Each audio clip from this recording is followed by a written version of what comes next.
ഓണം എന്നാൽ മലയാളികൾക്ക് സദ്യയും ഓണക്കോടിയും ഓണക്കളി പൂക്കളം തുടങ്ങിയ വലിയ ആഘോഷം തന്നെയാണ്. ലോകത്തിന്റെ ഏത് കോണിലാണേലും ഓണം ആഘോഷിക്കാനും നമ്മൾ മറക്കില്ല. ഒരുപാട് ആഘോഷിച്ചില്ലെങ്കിലും സദ്യ അത് നിർബന്ധമാണ്. വീട്ടിൽ തയ്യാറാക്കാൻ കഴിഞ്ഞില്ലെങ്കിലും ഹോട്ടലുകളിൽ പോയിട്ടായാലും അന്നേ ദിവസം ഓണസദ്യ മലയാളികൾ ഗംഭീരമാക്കും. സദ്യ എന്നാൽ 2 തരം പായസം ഉൾപ്പെടെ 13 മുതൽ 23 വിഭവങ്ങൾ വരെ ഉണ്ടാവണം. എന്നാൽ ചില സ്ഥലങ്ങൾക്കനുസരിച്ച് ഇതിൽ മാറ്റം വരും. കറികളിലായാലും വിളമ്പുന്ന രീതി, കഴിക്കുന്ന രീതി അങ്ങനെ പലതിലും മാറ്റം വരും. സദ്യക്ക് പ്രചാരം കൂടുതൽ തെക്കൻ ജില്ലകളിലാണെന്ന് പൊതുവെ ഒരു പ്രചാരമുണ്ട്.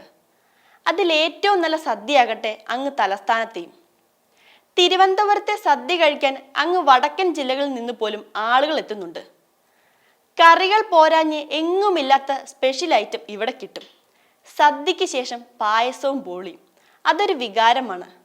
സദ്യ വിളമ്പുന്നതിലും കഴിക്കുന്നതിലും ഇന്ന് പരമ്പരാഗതമായ ശൈലികൾ പിന്തുടരുന്ന സ്ഥലം കൂടിയാണ് തിരുവനന്തപുരം. ആദ്യം ഇലയിട്ട് അതിലേക്ക് പഴവും ശർക്കര വരട്ടിയും ഉപ്പേരിയും കേസരി, ഉണ്ണിയപ്പം, പാലക് മുറുക്ക്, പപ്പടം എന്നിവ ആദ്യം വിളമ്പി. ശേഷം നാരങ്ങ അച്ചാർ, ഇഞ്ചിക്കറി, മാങ്ങ അച്ചാർ, ബീട്രൂട്ട് കിച്ചടി, വെള്ളരിക്ക കിച്ചടി, ക്യാരറ്റ് കിച്ചടി, മധുരക്കറി, മീനിടാത്തൊരു മീൻകറി, തോരൻ, അവിയൽ, സോയാ പുരട്ട്, മസാലക്കറി, പിന്നെ ഓലനും.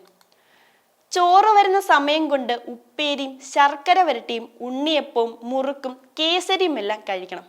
ശേഷമാണ് ചോറിൻ്റെ വരവ്. അതിലേക്ക് നല്ല ചൂട് പരിപ്പും ഒപ്പം അല്പം നെയ്യും കൂടെ കഴിക്കുന്നു. അപ്പോഴേക്കും അപ്പുറത്തിരിക്കുന്ന പപ്പടം നമ്മളെ നോക്കി ചിരിക്കും. കാരണം അവനെ എടുക്കാൻ സമയമായി. പരിപ്പിലേക്ക് പപ്പടം പൊടിച്ച് മറ്റ് കറികളും കൂട്ടി ഒരു പിടി പിടിക്കാം. കഴിഞ്ഞില്ല, രണ്ടാമത് ചോറിട്ട് അതിലേക്ക് ലേശം സാമ്പാറും കിച്ചടി, പച്ചടി, മധുരക്കറി കൂട്ടി ഒന്നുകൂടെ കഴിക്കുന്നു. അങ്ങനെ വെടിപ്പായ ഇലയിലേക്ക് ദാ വരുന്നു ചൂട് പാർന്ന അടപ്രഥമൻ. അതിലേക്ക് ആദ്യം തന്നെ പഴവും പപ്പടവും കൂടെ പൊടിച്ചൊന്ന് കഴിച്ചാൽ പിന്നെ കെങ്കേമം. പായസത്തിൽ ഇനിയും ആളുകളുണ്ട്, സേമിയ, കടല അങ്ങനെ. എന്നാൽ അവസാനം വരുന്ന മുതലാണ് തലസ്ഥാനത്തിന്റെ പ്രധാനി, ബോളിയും പായസവും. ആദ്യം ബോളിയിട്ട് അതിലേക്ക് നല്ല ചൂട് പാൽപ്പായസവും മിക്സ് ചെയ്ത് ഒന്ന് കഴിച്ചാൽ സദ്യ അതിഗംഭീരം. എഴുന്നേൽക്കാൻ വരട്ടെ, തീർന്നില്ല. പായസം കഴിച്ച ഇലയിലേക്ക് ലേശം ചോറിട്ട് അതിലേക്ക് പുളിശ്ശേരിയും അച്ചാറും രസവും മോരും കൂട്ടി കഴിച്ചാൽ സംതൃപ്തിയാകും. ഇനി ഇല മടക്കി എഴുന്നേൽക്കാം. ഇല മടക്കുന്നതിനും ചില രീതിയുണ്ട്. ഊണ് ഇഷ്ടമായവരാണത്രേ ഇല കഴിച്ച ആളിന്റെ വശത്തേക്ക് മടക്കുകയുള്ളൂ. നേരെ തിരിച്ചാണെങ്കിൽ സദ്യ പോരാ എന്നാണ് പോലും.